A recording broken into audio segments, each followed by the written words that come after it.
Hi hello ನಮಸ್ತೆ, ನಾನು ರಾಜು ಅಷ್ಟೇ. ನೀವು ನೋಡ್ತಿದ್ದೀರಾ centre point Kannada YouTube channel. Pakistan ಕುತಂತ್ರ ಬುದ್ಧಿಯಿಂದ ಭಾರತದ ಮೇಲೆ ಅಟ್ಯಾಕ್ ಮಾಡ್ತಲ್ಲ. ಏಪ್ರಿಲ್ 22ರಂದು ಪೆಹಲ್ಗಾಮ್ನ ಬೇಸ್ರಿನ್ ವ್ಯಾಲಿಯ ಮೇಲೆ ದಾಳಿ ಮಾಡಿ 26 ಭಾರತೀಯ ನಾಗರಿಕರನ್ನು ಹೊಡೆದಾಕ್ತಲ್ಲ. ಅದಾದ ನಂತರ ಭಾರತ ತನ್ನದೇ ಆದ ರೀತಿಯಲ್ಲಿ ಪಾಕಿಸ್ತಾನವನ್ನು ಮಟಾಶ್ ಮಾಡ್ತು ಮತ್ತು ಕೇವಲ 3 ದಿನದಲ್ಲಿ ಪಾಕಿಸ್ತಾನವನ್ನು ಬಗ್ಗು ಬಿಡಿದ್ಬಿಡ್ತು. ಮತ್ತು ಮುಂದುವರೆದಿದೆ. ಪಾಕಿಸ್ತಾನ ಪ್ರಪಂಚದ ಭೂಪಟದಲ್ಲಿ ಇರಲಿಲ್ಲ ಎನ್ನುವಂಥ ಸಂಶಯ ಬಂದಂಥ ಅಮೆರಿಕ ಕೂಡ ಮಧ್ಯಪ್ರವೇಶ ಮಾಡಿ ಭಾರತದ ದಾಳಿಯನ್ನು ನಿಲ್ಲಿಸುವಂತೆ ಮನವಿಯನ್ನು ಮಾಡ್ತು ಮತ್ತು ಕದನ ವಿರಾಮಕ್ಕೂ ಕೂಡ ನಾಂದಿಯನ್ನು ಹಾಡ್ತು. ಅದಾದ ನಂತರ ಭಾರತ ಆಪರೇಷನ್ ಸಿಂಧೂರನ್ನು ಅಷ್ಟಕ್ಕೆ ಮುಗಿಸಲಿಲ್ಲ. ಭಾರತದ ಕಡೆಯಿಂದ ಒಂದು ಸರ್ವ ಪಕ್ಷದ ನಿಯೋಗವನ್ನು ಮಾಡಿ ಇಡೀ ಪ್ರಪಂಚದ ಬೇರೆ ಬೇರೆ ರಾಷ್ಟ್ರಗಳಿಗೆ ಪಾಕಿಸ್ತಾನದ ಕುತಂತ್ರ ಬುದ್ಧಿಯನ್ನು ಮನವರಿಕೆ ಮಾಡಿಕೊಟ್ಟುವ ನಿಟ್ಟಿನಲ್ಲಿ ಅಲ್ಲಿನ ರಾಜಕಾರಣಿಗಳಿಗೆ, ಅಲ್ಲಿನ ಡಿಪ್ಲೊಮ್ಯಾಟ್ಗಳಿಗೆ ಮನವರಿಕೆಯನ್ನು ಮಾಡಿಕೊಳ್ಳುವ ನಿಟ್ಟಿನಲ್ಲಿ ಭಾರತ ಸಾಕ್ಷ್ಯ ಸಮೇತ 7 ನಿಯೋಗವನ್ನು ಮಾಡಿ ಒಂದೊಂದು ನಿಯೋಗದಲ್ಲಿ 7ರಿಂದ 8 ಎಂಪಿಗಳನ್ನ ಇಟ್ಟುಕೊಂಡು ಬೇರೆ ದೇಶಗಳಿಗೆ ಕಳಿಸ್ತು. ಅದರ ಮುಖ್ಯಸ್ಥರಾಗಿ ಹೊರಟಂಥವರು ಕಾಂಗ್ರೆಸ್ನ ಎಂಪಿ, ಫಾರ್ಮರ್ ಮಿನಿಸ್ಟರ್ ಆದಂಥ ಶಶಿ ತರೂರ್ ಅವರು ಕಾಂಗ್ರೆಸ್ ಪಕ್ಷದಿಂದ ಗೆದ್ದು ಎಂಪಿ ಆದರೂ ಕೂಡ ಭಾರತ ಸರ್ಕಾರ ಅವರನ್ನು ಸರ್ವ ಪಕ್ಷದ ನಿಯೋಗದ ಅಧ್ಯಕ್ಷರನ್ನಾಗಿ ಮಾಡಿ ಅಮೆರಿಕದ ದೇಶಗಳಿಗೆ ಕಳಿಸಿ, ಅಮೆರಿಕದ ನಾನಾ ದೇಶಗಳನ್ನು ಅವರು ಕಳಿಸಿ ತಾನು ಮಾಡಿದಂಥ ಆಪರೇಷನ್ ಸಿಂಧೂರ್ನ ಹಿನ್ನೆಲೆ ಏನು ಮತ್ತು ಪಾಕಿಸ್ತಾನ ಮಾಡಿದಂಥ ಕುತಂತ್ರ ಬುದ್ಧಿ ಏನು ಎನ್ನುವುದ ಡೀಟೇಲ್ಸ್ ಆದ ಮಾಹಿತಿಯನ್ನು ಶಶಿ ತರೂರ್ ಅವರ ಮುಖಾಂತರ ಅಮೆರಿಕದ ರಾಜಕಾರಣಿಗಳಿಗೆ, ರಾಜತಾಂತ್ರಿಕ ವ್ಯವಸ್ಥೆಗೆ ಹೇಳುವಂಥ ಒಂದು ಕೆಲಸವನ್ನು ಮಾಡ್ತು. ಅದಾದ ನಂತರ ಅಮೆರಿಕದ ನೆಲದಲ್ಲಿ ನಿಂತು ಶಶಿ ತರೂರ್ ಆಡಿದಂಥ ಮಾತಿದೆಯಲ್ಲ, ಅದು ಈಗ ಅಮೆರಿಕಕ್ಕೆ ಮುಜುಗರವನ್ನು ಉಂಟು ಮಾಡಿದೆ. ಅದರಲ್ಲೂ ರಿಪಬ್ಲಿಕನ್ ಪಕ್ಷದಿಂದ ಆಯ್ಕೆಯಾದಂಥ ಅಮೆರಿಕದ ಅಧ್ಯಕ್ಷರಾದಂಥ ಡೊನಾಲ್ಡ್ ಟ್ರಂಪ್ ಅವರಿಗೆ ಇದೀಗ ದೊಡ್ಡ ಮುಜುಗರವನ್ನು ಉಂಟು ಮಾಡಿದೆ. ಹಾಗಾದರೆ ಶಶಿ ತರೂರ್ ಅವರು ನೇರವಾಗಿ ಅಮೆರಿಕದ ಅಧ್ಯಕ್ಷರ ಬಗ್ಗೆ ಹೇಳಿದ್ದೇನು? ಶಶಿ ತರೂರ್ ಅವರು ಯಾವ ದಾಖಲೆಯನ್ನು ಇಟ್ಕೊಂಡು, ಯಾರನ್ನ ಕಂಪೇರ್ ಮಾಡಿ, ಯಾವ ವರ್ಡನ್ನು ಯೂಸ್ ಮಾಡಿಕೊಂಡು ಅಮೆರಿಕದ ಅಧ್ಯಕ್ಷರಾದಂಥ ಡೊನಾಲ್ಡ್ ಟ್ರಂಪ್ ಅವರ ಬಗ್ಗೆ ಏನು ಹೇಳಿದ್ರು ಎನ್ನುವುದನ್ನು ಡೀಟೇಲ್ ಆಗಿ ನೋಡೋಣ. ಅದಕ್ಕಿಂತ ಮೊದಲು ಇಲ್ಲಿ ತನಕ ನಮ್ಮ ಚಾನಲ್ನ ಸಬ್ಸ್ಕ್ರೈಬ್ ಮಾಡಿಲ್ಲ ಅಂದರೆ ಈಗಲೇ ಸಬ್ಸ್ಕ್ರೈಬ್ ಮಾಡಿ, ಜೊತೆಗೆ ಕಾಮೆಂಟ್ಗಳ ಮುಖಾಂತರ ತಮ್ಮ ಅಭಿಪ್ರಾಯವನ್ನು ತಿಳಿಸಬಹುದು. ಎಸ್ ವೀಕ್ಷಕರೇ, ಪಾಕಿಸ್ತಾನ ಮಾಡಿದಂಥ ಪೆಹಲ್ಗಾಮ್ ದಾಳಿ ಇದೆಯಲ್ಲ, ಅದಾದ ನಂತರ ಭಾರತ ಯಾವ ರೀತಿಯಲ್ಲಿ ಪಾಕಿಸ್ತಾನದ ವಿರುದ್ಧ ತನ್ನ ದಾಳಿಯನ್ನು ಮುಂದುವರಿಸಿತು. ಕೇವಲ 3 ದಿನದಲ್ಲಿ ಪಾಕಿಸ್ತಾನವನ್ನು ಬಗ್ಬಿಡ್ತು, ಪಾಕಿಸ್ತಾನವನ್ನು ಮಟಾಶ್ ಮಾಡ್ತು.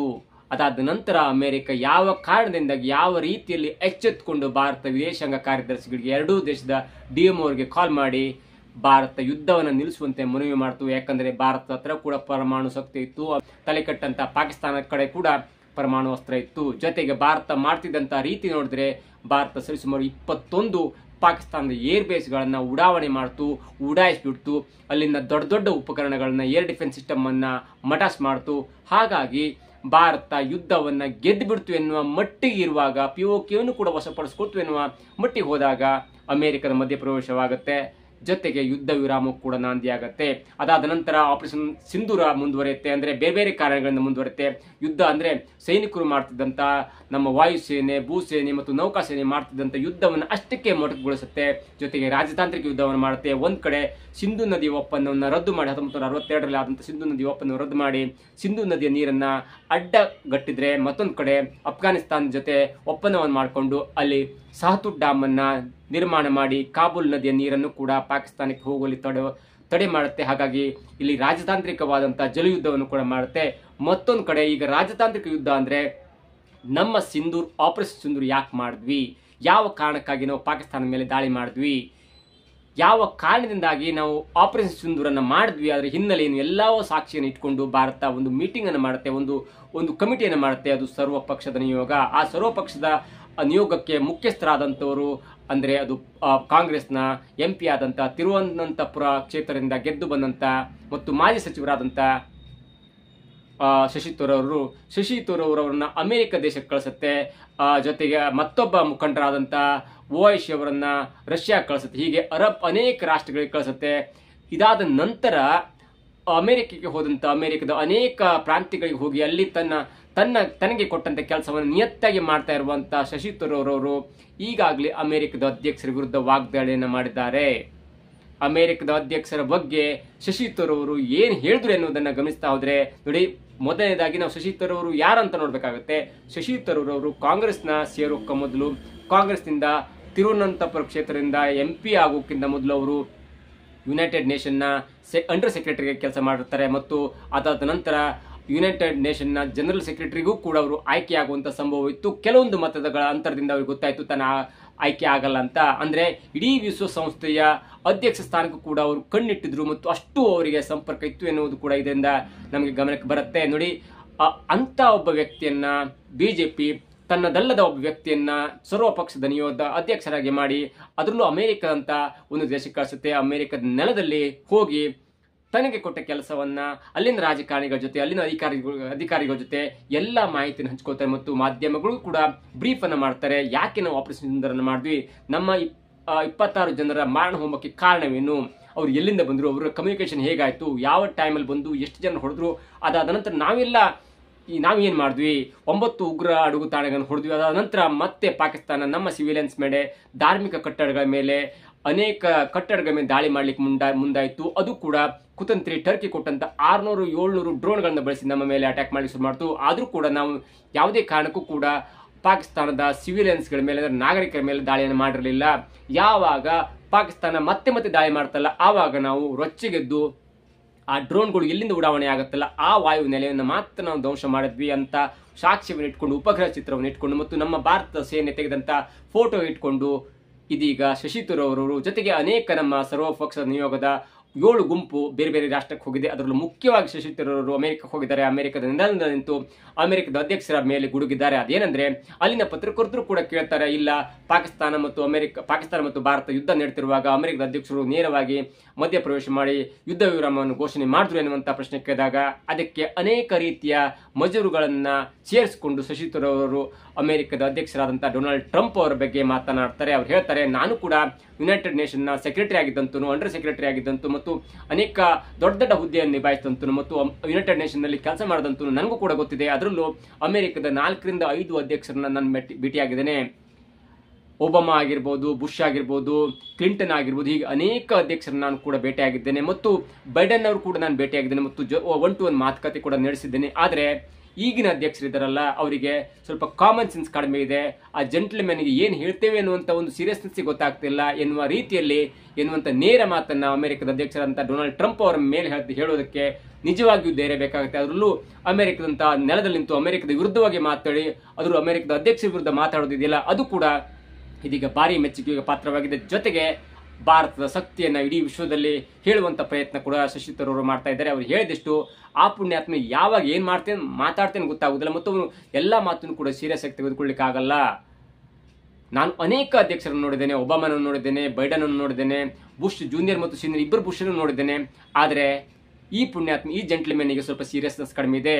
ಅಲ್ಲಿ ಡೆಮೊಕ್ರೆಟಿಕ್ ಮತ್ತು ರಿಪಬ್ಲಿಕನ್ ಎನ್ನುವಂಥ ಪಕ್ಷದ ಅಜೆಂಡಾ ಬೇರೆ ಇರ್ಬೋದು, ಆದ್ರೆ ಎಲ್ಲರೂ ಕೂಡ ಅವರವರ ದೇಶಕ್ಕೆ ಸೇವೆಯನ್ನು ಮಾಡಿದ್ದಾರೆ. ಎಲ್ಲರೂ ಕೂಡ ಒಂದು ಅಜೆಂಡಾ ಇತ್ತು, ಅವರು ಎಲ್ಲರೂ ಕೂಡ ಸೀರಿಯಸ್ ಆಗಿದ್ರು. ಆದರೆ ಈ ಪುಣ್ಯಾತ್ಮನಿಗೆ ಅಂದ್ರೆ ಈ ವ್ಯಕ್ತಿ ಇದನ್ನಲ್ಲ, ಈ ವ್ಯಕ್ತಿಗೆ ಸೀರಿಯಸ್ನೆಸ್ ಎಂಬುದು ಗೊತ್ತಿಲ್ಲ. ಯಾವ ಕಾರಣಕ್ಕಾಗಿ ಯಾವ ಹೊತ್ತಲ್ಲಿ ಏನು ಮಾತಾಡ್ತೇನೆ ಅನ್ನೋದು ಗೊತ್ತಾಗ್ತಿಲ್ಲ. ಹಾಗಾಗಿ ಭಾರತ ಮತ್ತು ಪಾಕಿಸ್ತಾನದ ನಡುವೆ ಯುದ್ಧ ವಿರಾಮ ಆಗಿದ್ದು ಅದು ಅಮೆರಿಕದ ಕಾರಣದಿಂದಲ್ಲ, ಕೆಲವು ಕಾರಣಗಳಿಂದಾಗಿ ಯುದ್ಧ ವಿರಾಮವನ್ನು ಘೋಷಣೆ ಮಾಡಿದ್ದೇವೆ ಮತ್ತು ಅದರಿಂದ ಕೂಡ ನಾವು ಇನ್ನೂ ತನಕ ಯುದ್ಧವನ್ನು ನಿಲ್ಲಿಸಿಲ್ಲ, ನಾವು ಬೇರೆ ಬೇರೆ ತರ ಯುದ್ಧವನ್ನು ಮಾಡ್ತಾ ಇದ್ದೇವೆ ಅನ್ನುವಂತ ಒಂದು ಸ್ಪಷ್ಟವಾದ ಕಾರಣವನ್ನು ಕೊಡ್ತಾರೆ. ಇದನ್ನ ನೋಡ್ತಾ ಇದ್ರೆ ಅಮೆರಿಕದ ನೆಲದಲ್ಲಿ ನಿಂತು ಶಶಿ ತರೂರ್ ಆಡಿದ ಮಾತಿದೆಯಲ್ಲ ಅದು ಈಗ ನೇರವಾಗಿ ಅಮೆರಿಕದ ಅಧ್ಯಕ್ಷರ ಕಿವಿ ತಲುಪಿದ್ರೆ ಅದು ದೊಡ್ಡ ಮುಜುಗರವಾಗತ್ತೆ ಮತ್ತು ಅಲ್ಲಿನ ಮಾಧ್ಯಮಗಳು, ಅಲ್ಲಿನ ಪತ್ರಿಕೆಗಳು ಕೂಡ ಈಗ ಶಶಿ ತರೂರ್ ಅವರ ಮಾತನ್ನ ಹೈಲೈಟ್ ಮಾಡಿ ಹೇಳ್ತಾ ಇದೆ. ಯಾಕಂದ್ರೆ ಅಲ್ಲಿ 2 ಪಕ್ಷಗಳಿದೆ, ಒಂದು ಡೆಮೊಕ್ರೆಟಿಕ್ ಪಕ್ಷ ಅಂತಿದೆ ಮತ್ತು ರಿಪಬ್ಲಿಕನ್ ಪಕ್ಷ ಇದೆ. ಡೆಮೊಕ್ರೆಟಿಕ್ ಪಕ್ಷದಿಂದ ಬೈಡನ್ ಅವರಿದ್ರು, ಅಂದ್ರೆ ಕಮಲಾ ಹ್ಯಾರಿಸ್ ಅವರಿದ್ರು. ಅದಾದ ನಂತರ ರಿಪಬ್ಲಿಕನ್ ಪಕ್ಷದಿಂದ ಈ ದೊಡ್ಡ ವ್ಯಕ್ತಿ ಅಂದ್ರೆ ದೊಡ್ಡಣ್ಣ ಎನ್ನುವಂತ ವ್ಯಕ್ತಿ ಡೊನಾಲ್ಡ್ ಟ್ರಂಪ್ ಅವರು ಸ್ಪರ್ಧೆ ಮಾಡಿದ್ರು ಮತ್ತು ಡೊನಾಲ್ಡ್ ಟ್ರಂಪ್ ಅವರು ರಿಪಬ್ಲಿಕನ್ ಪಾರ್ಟಿಯಿಂದ ಗೆದ್ದಿದ್ರು. ಹಾಗಾಗಿ ಈಗ ಡೆಮೊಕ್ರಾಟ್ಗಳು ಯಾರಿದ್ದಾರಲ್ಲ, ಡೆಮೊಕ್ರಾಟ್ ಪಕ್ಷದಿಂದ ಅನೇಕ ಮಾಧ್ಯಮಗಳು, ಸುದ್ದಿ ಮಾಧ್ಯಮಗಳೆಲ್ಲವೂ ಕೂಡ ಈಗ ಟ್ರಂಪ್ ವಿರುದ್ಧ ಮುಗಿಬಿದ್ದಿವೆ ಮತ್ತು ಶಶಿ ತರೂರ್ ಅವರು ಹೇಳಿದಂತ ಮಾತನ್ನೇ ಇಟ್ಕೊಂಡು ಟ್ರಂಪ್ ಅವರ ವಿರುದ್ಧ ಮುಗಿಬಿದ್ದಿದೆ. ಈ ಪ್ರಕರಣ ಎಲ್ಲಿಗೆ ಹೋಗಿ ನಿಲ್ಲತ್ತೆ ಅನ್ನೋದು ಕೂಡ ಕಾದು ನೋಡ್ಬೇಕಾಗಿದೆ. ಯಾಕಂದ್ರೆ ಭಾರತಕ್ಕೆ ಯಾವತ್ತೂ ಕೂಡ ಅಮೆರಿಕ ನಮ್ಮ ಹೆಲ್ಪಿಗೆ ಬಂದಿಲ್ಲ. ಇಡೀ ಪ್ರಪಂಚದಲ್ಲಿ ಅತ್ಯಂತ ಜಾಸ್ತಿ ಯುದ್ಧವನ್ನು ಮಾಡಿದ್ದು ದೇಶ ಅಂದ್ರೆ ಅದು ಅಮೆರಿಕ. ಯಾಕಂದ್ರೆ ಇಡೀ ದೇಶಕ್ಕೆ ಹೇಳುತ್ತೆ, ರಷ್ಯಾ ಮತ್ತು ಉಕ್ರೇನ್ ಯುದ್ಧ ಮಾಡುವಾಗ ಹೇಳ್ತೇನೆ ನೀವು ಯುದ್ಧ ನಿಲ್ಲಿಸಿ ಅನ್ನತ್ತೆ, ಭಾರತ ಮತ್ತು ಪಾಕಿಸ್ತಾನ ಯುದ್ಧ ಮಾಡುವಾಗ ಹೇಳ್ತೇನೆ ಯುದ್ಧ ನಿಲ್ಲಿಸಿ ಅನ್ನತ್ತೆ. ಆದ್ರೆ ಪರೋಕ್ಷವಾಗಿ ಯುದ್ಧಕ್ಕೆ ಮುನ್ನಡೆ ಬರೆಯುವಂತ ದೇಶ ಅದು ಯಾವ್ದಾದ್ರು ಇದ್ರೆ ಅದು ಅಮೆರಿಕ. ಯಾಕಂದ್ರೆ ಇಡೀ ಪ್ರಪಂಚದಲ್ಲಿ ಯುದ್ಧ ಆಗಬೇಕು, ಇಡೀ ಪ್ರಪಂಚದಲ್ಲಿ ಅಶಾಂತಿ ಇರಬೇಕು ಮತ್ತು ತನ್ನ ಯುದ್ಧದ ಉಪಕರಣಗಳು ಮಾರಾಟ ಆಗಬೇಕು. ಯಾಕಂದ್ರೆ ಅಮೆರಿಕದ ಅತ್ಯಂತ ದೊಡ್ಡ GDP ಅದೇನೆಂದ್ರೆ ಅಮೆರಿಕದ ರಕ್ಷಣಾ ಇಲಾಖೆಯಲ್ಲಿ ಅಮೆರಿಕದ ಯುದ್ಧ ಉಪಕರಣಗಳು ಮತ್ತು ಸೈನಿಕ ಅಂದ್ರೆ ಯುದ್ಧ ಉಪಕರಣಗಳು ಸೆಲ್ ಆಗ್ತಿದೆಯಲ್ಲ, ಮಾರಾಟ ಆಗ್ತಿದೆ, ಅದರಿಂದ ದೊಡ್ಡ ಲಾಭ ಬರ್ತದೆ. ಹಾಗಾಗಿ ಒಂದ್ ಕಡೆ ಯುದ್ಧ ನಿಲ್ಸನ್ನತ್ತೆ, ಮತ್ತೊಂದ್ ಕಡೆ ಪ್ರಚೋದನೆ ಕೊಡುತ್ತೆ.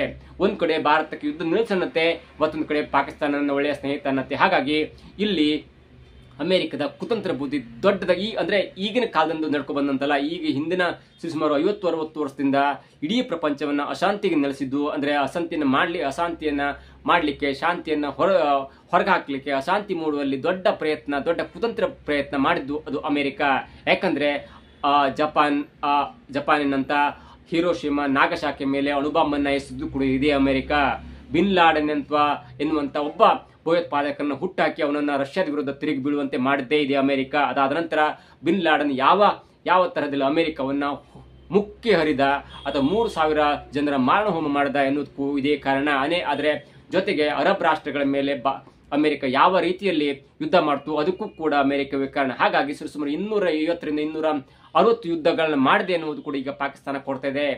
ಇವೆಲ್ಲವನ್ನು ನೋಡ್ತಾ ಇದ್ರೆ ಭಾರತಕ್ಕೆ ಅಮೆರಿಕ ಯಾವತ್ತೂ ಕೂಡ ಮಿತ್ರ ರಾಷ್ಟ್ರ ಆಗ್ಲಿಕ್ಕೆ ಸಾಧ್ಯನೇ ಇಲ್ಲ. ಹಾಗಾಗಿ ಇವೆಲ್ಲವನ್ನು ಅರ್ಥಕೊಂಡಂತ ಒಬ್ಬ ಡಿಪ್ಲೊಮೇಟ್ ಆಗಿರುವಂತ, ಒಬ್ಬ ರಾಜಕಾರಣಿ ಆಗಿರುವಂತ, ಒಬ್ಬ ವಿದೇಶಾಂಗಗಳ ಎಲ್ಲ ಅರಿವು ಇರುವಂತ ಶಶಿ ತರೂರ್ ಅವರು ಇದೀಗ ಅಮೆರಿಕದ ನೆಲದಲ್ಲಿ ನಿಂತು ಅಮೆರಿಕದ ಅಧ್ಯಕ್ಷರ ವಿರುದ್ಧ ಮಾತನಾಡಿದರೆ ಮತ್ತು ಅವನಿಗೆ ಸೀರಿಯಸ್ನೆಸ್ ಎನ್ನುವುದಿಲ್ಲ ಎನ್ನುವಂತ ಸ್ಫೋಟಕ ಹೇಳಿಕೆಯನ್ನು ಕೊಟ್ಟಿದ್ದಾರೆ.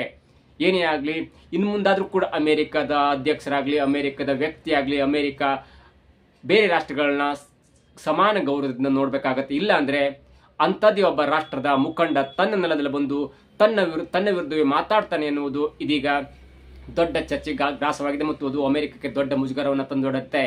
ಇದಾಗಿತ್ತು ಇವತ್ತಿನ ವಿಶೇಷ. ನೋಡ್ತಾ ಇರಿ centre point Kannada YouTube channel.